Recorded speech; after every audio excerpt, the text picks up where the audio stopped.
It's the 1860s and Kiwis are facing a challenge. They want to communicate faster. But send a letter by snail mail and you could be waiting months for a reply. So in 1862, the first telegraph line is built between Lyttelton and Christchurch. Kiwis can now stay in touch with each other electronically using a system of Morse code, a series of dots and dashes to represent the alphabet. One of the first messages is sent to a Mr. Oakes in Christchurch. Unfortunately, it isn't good news. Telegraph lines soon spread up the South Island. But connecting up the North Island isn't plain sailing. First, the cable snaps. Then it runs out. Finally, the connection is made. 10 years later, we hook up to Australia. And then in 1902, the world.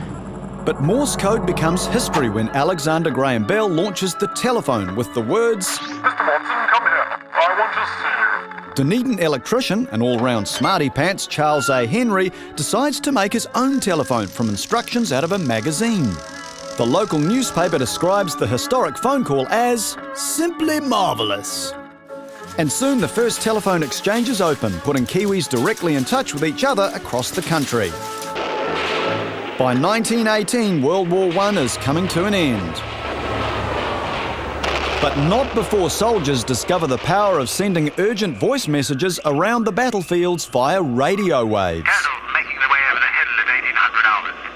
When the fighting's done, the government steps in to regulate what's broadcast. Initially, it's a very serious business. But secret transmissions of music from a house in Wellington in 1921 confirm the power of radio to entertain.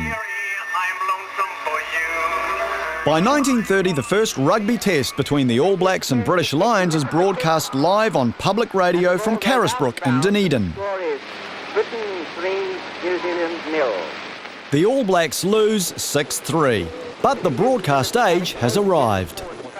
30 years later, radio gets a serious rival, moving pictures. On the 1st of June 1960, television beams into a handful of households around New Zealand for the first time. And with the launch of the first satellite network, Intersat-1, it's one giant leap for mankind that helps Kiwis connect with events happening in real time around the world. That's one small step for man, one giant leap for mankind. That same decade, the first electronic computer arrives in New Zealand, the IBM 650. Pretty soon, academics realise their computers can be linked to do simple information sharing and the internet is born.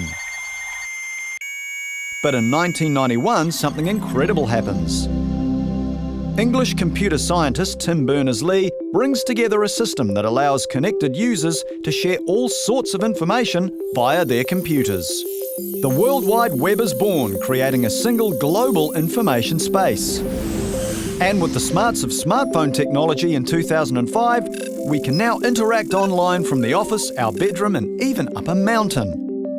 In less than 200 years, electronic communication in New Zealand has gone from simple coded messages to global connectivity, making distance and isolation down under a thing of the past.